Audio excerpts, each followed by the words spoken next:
Hi everyone, my name is Ismail Sami, and I want to thanks for the invitation to speak today. So we're all aware of the dangers of climate change, which brings about increasing global warming. And our aim, of course, is to move away from fossil fuels to more renewable energies.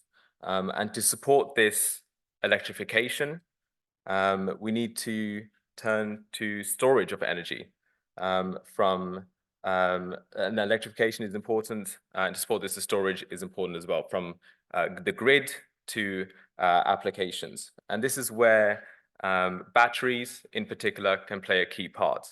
There's many different types of energy storage systems, but today I'm going to focus on electrochemical energy storage, and that is batteries.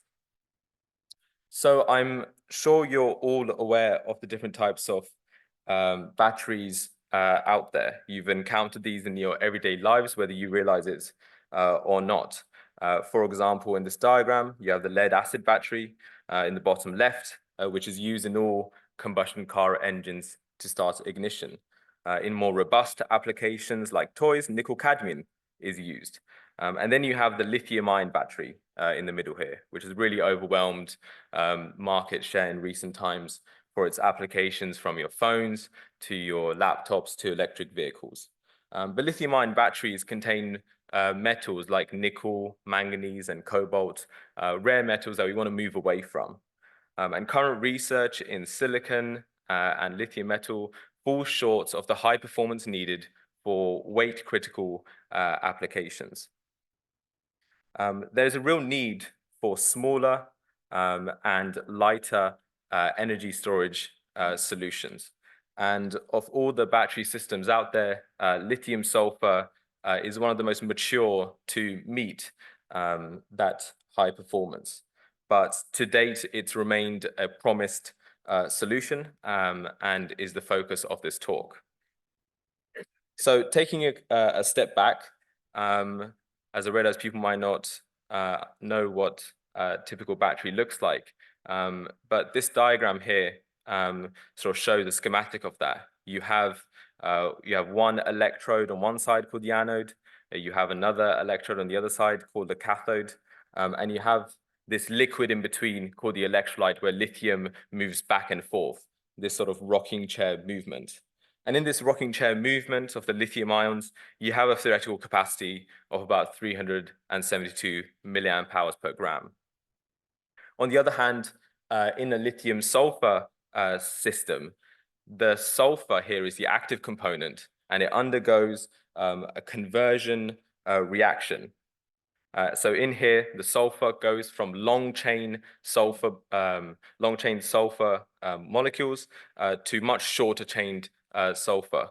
And what this does is that it gives a very high theoretical capacity of 1,675 milliamp hours per gram. So a big jump in the capacity possible. But in this lithium-sulfur setup, where you have this anode and you have this cathode as well, and this liquid in the middle, there's a number of problems, and some of them are annotated in this graph, which is full of these problems. This sulfur that is used is insulating, and so you have to coat it with some sort of conducting material like carbon, which you can see the yellow in the sulfur, and then the black in the carbon. But some of the key issues that are associated with the lithium-sulfur cell can be broken down into three. The first is movement of the sulfur across the battery. And so you lose sulfur as you charge and discharge, and you end up with lower capacity, lower cycle life. High electrolyte usage. So you need a lot of electrolyte to allow the sulfur to undergo the conversion reaction. And the third is incomplete sulfur conversion. And what this all leads to is low energy density and short-lived batteries in reality. So my research focuses on a material class called transition metal dichalcogenides. These materials are layered, so similar to graphene. They can be exfoliated down to thin thin layered nanosheets. These layered materials, their chemical formula is given as MX2, where a typical metal is molybdenum and a typical X chalcogen is sulfur. So you have molybdenum disulfide as the most common type. But in total, there's more than 40 of these types of layered materials. What's interesting about these materials is that their structure can be changed. And that subsequent change in structure leads to a change in their properties as well. For example, for molybdenum disulfide, the 2H phase is semiconducting. That's how it's naturally found. But you can phase change it to become metallic into this 1T phase. So looking at these transition metal dicarcogenides, and in particular the phase change, is something that was the focus of my research. So I made metallic and lithiated molybdenum disulfide called LiXMOS2, and we looked at using these as a cathode in the lithium-sulfur cell. So replacing the carbon conductive host with these layered materials instead. And what this cathode looked like is it can be held freestanding, so it doesn't need to be supported on something.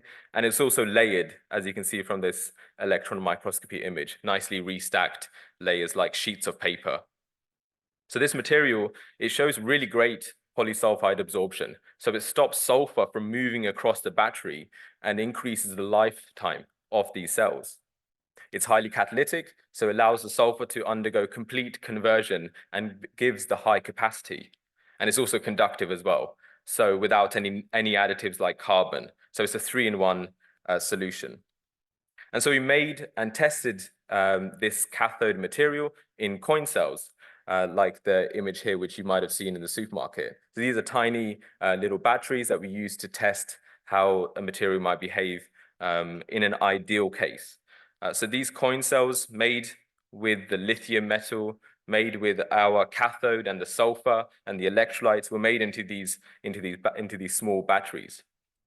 And what was shown is that these batteries have 85% of the theoretical capacity of a lithium-sulfur cell. So they fared pretty well. And cycling them for hundreds of cycles, they maintained their good capacity as well. But these coin cells are unrealistic.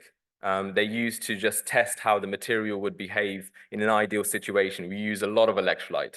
We use a lot of lithium as well. So they're not realistic. And so we made more realistic cells. So these types of batteries, they're called pouch cells, and they're the ones that are in the back of your phone at the moment. And these are more realistic size batteries to understand how the material would behave in a lithium-sulfur cell. So with these more severe conditions, so less electrolyte, less lithium as well, we showed that these batteries show much better energy densities, approaching 500 watt-hour per kilogram, so twice the energy density of a lithium-ion battery. So what that really means is if you were to replace your battery in an electric vehicle with our one, you're looking at increasing the range significantly with this twice the energy density per weight available. And they also cycled for hundreds of cycles without much degradation. And so we showed that we can make these practical batteries. So with this innovation, I'm launching a spin-out from the university called Mostly. And we're developing these lithium-sulfur batteries. And in particular, we're developing them for applications which need batteries which are high energy density per weight. So applications such as in transport and drones, satellites. And what we're quite excited about is that as we meet this 500 watt-hour per kilogram threshold, it surpasses a benchmark set by the US Department of Energy just over a year ago to make domestic short range electric aviation possible. And so to date, we've raised grant funding with various research bodies to help us commercialize these batteries.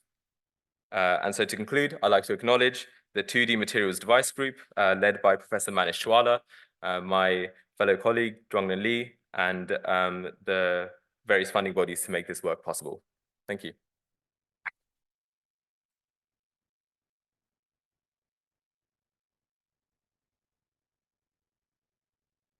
Any questions? Yes, a couple of questions on the left there. Valerie? Oh.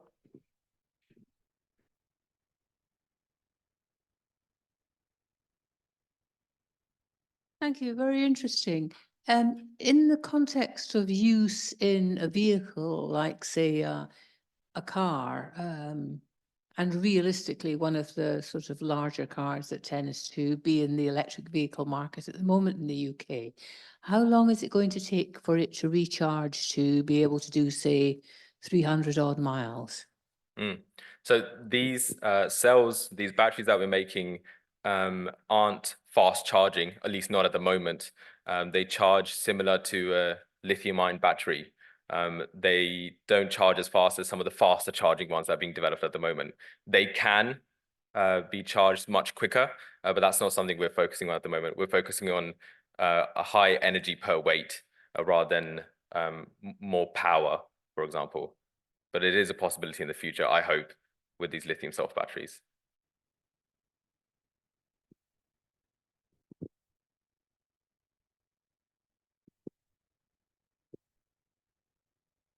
Thank you. Just wondered how the battery performance is affected by temperature. That's a great question. So the battery, as being tested in our lab environment and the temperature ovens we have there, last and perform as you would expect with lithium-ion batteries. So higher temperature, you have faster kinetics, it charges faster. At lower temperatures, you're slowing down the kinetics, it works less efficiently in that way. So not so different to a lithium-ion battery, I would say. Thank you for the talk. I would like to know how you said that you can recharge your battery a few hundred times or 500 times. How does this compare to ordinary lithium-ion battery and maybe also lithium phosphate batteries? And how much do they cost compared to these other batteries? Yeah, great question. So in terms of cyclability, these are cells that we made in the lab with our hands, which is very different to the roll-to-roll and the commercial batteries that are made in a larger scale. But even the ones that we make in the lab, they show 20% drop in capacity over 200 cycles. We've extended them now much more than what we reported, but that is similar to the capacity drop in your iPhone, for example. On the cost side, we don't use any nickel, manganese, or cobalt, and we use more abundant material. The fifth most abundant material on Earth is sulfur, and that is the active material in the cell. And so what we're seeing is that that's projected to save at least 20% of the cost, at least on the material side, compared to a lithium-ion battery.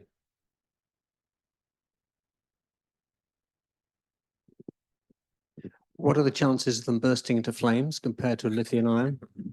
Yeah, safety is always a key criteria in any battery. We don't want them exploding in our homes and in our cars as well. I'm not going to promise they won't, of course, but this is a new type of battery, a lithium-sulfur battery. It's not been commercialized before. You can't go out there and buy it. No one's really manufacturing them at scale, so it's hard to know how they're gonna fare when you scale them up and commercialize them. But in terms of testing them at an academic level, they seem to be less susceptible to thermal runaway, less susceptible to catching on fire than lithium-ion. But we won't really know until they've been scaled up larger, where you're making, hundreds of thousands of millions of these before you really know how well they fare. But at the moment, they look pretty good. So. I seem to have the microphone. Once they've reached the end of their natural life, is there a recyclability within them, and are they less contaminating than, say, the lithium batteries? So the most difficult part in recycling a lithium-ion cell is removing all the critical metals from the lithium and from the other sort of mess in there as well. Because we don't use loads of different types of critical metals. We don't use any nickel, manganese, or cobalt. They're easier to recycle end of life. Of course, that's just us looking at stripping them down in the lab. In reality, I'm not sure how we're faring on a much larger scale, but initially, inherently, they look easier to recycle. Right, thank you very much, Ismail. I think we'd better pull a halt there. Thank you, that was excellent. Thank you. Really impressive to see a threefold increase in the energy capacity over lithium ion. So I was having some of the same worries about bursting into flames at that kind of energy density, because well, but good luck with it, and good luck with mostly. Very good name.